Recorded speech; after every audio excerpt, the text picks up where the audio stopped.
سورة الأحقاف آیت نمبر 9. أعوذ بالله السميع العليم من الشيطان الرجيم من همزه ونفخه ونفثه.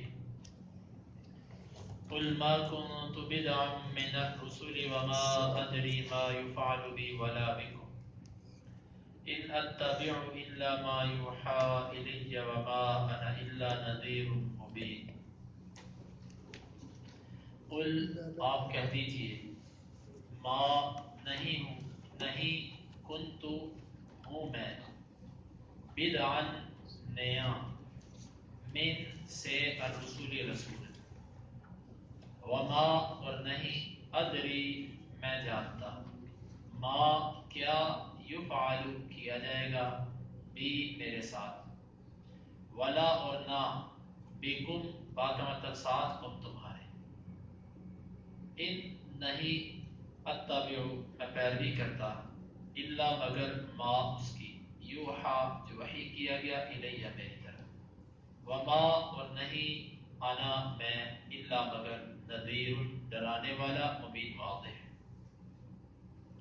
قل ما كنت بدعا من الرسل آپ کہہ دیجئے میں رسولوں میں سے کوئی نیا نہیں ہوں وما ادری ما يفعل بی ولا بکم اور نہیں میں جانتا کہ کیا کیا جائے گا میرے ساتھ اور تمہارے ساتھ. ان اتبع الا ما يوحى الی نہیں ہوں میں مگر پیروی کرتا اسی کی جو وحی کیا جاتا ہے میری طرف.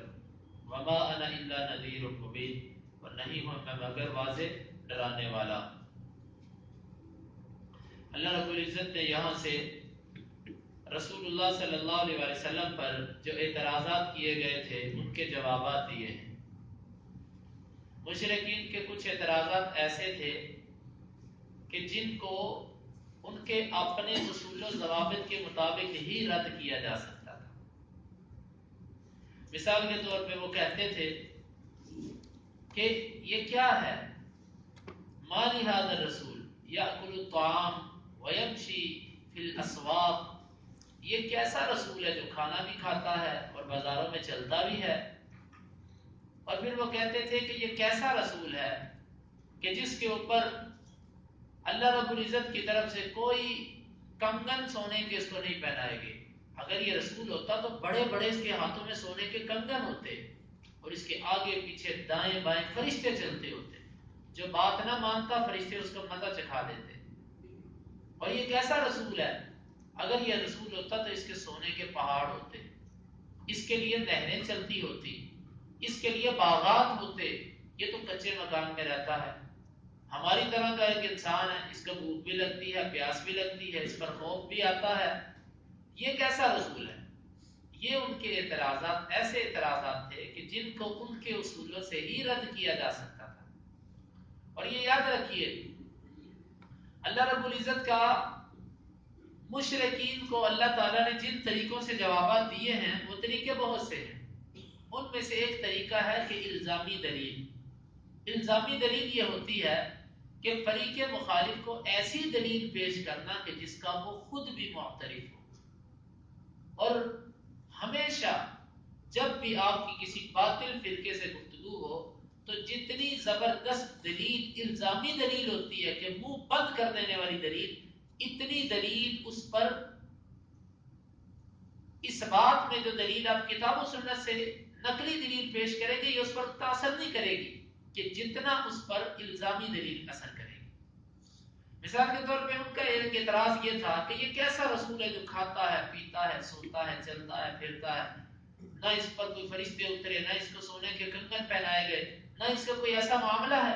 اللہ رب العزت نے اس کا جواب اس طریقے سے دیا کہ میرے نبی آپ ان سے کہہ دو کہ میں رسولوں میں سے کوئی انوکھا نہیں. کیا مطلب کہ ابراہیم علیہ السلام کو تم رسول مانتے ہو کہ نہیں مانتے؟ اے یہودیو تم موسیٰ کو رسول مانتے ہو کہ نہیں مانتے؟ اے عیسائیو تم رسول عیسیٰ کو مانتے ہو کہ نہیں مانتے؟ تم مجھے یہ بتلاؤ ابراہیم بازاروں میں چلتے پھرتے تھے کہ نہیں, وہ کھانا کھاتے تھے کہ نہیں کھاتے, اور ان پر یہ ساری کیفیات جو میرے اوپر آتی ہیں ان پر طاری ہوتی تھی کہ نہیں ہوتی تھی؟ ان میں سے کس کے سونے کے پہاڑ تھے, ان میں سے کس کے باغات تھے, اور کس کی نہریں چلتی تھی, اور کس کے ہاتھ میں سونے کے کنگن تھے, اور کس کے دائیں بائیں آگے پیچھے فرشتے تھے؟ بتلاؤ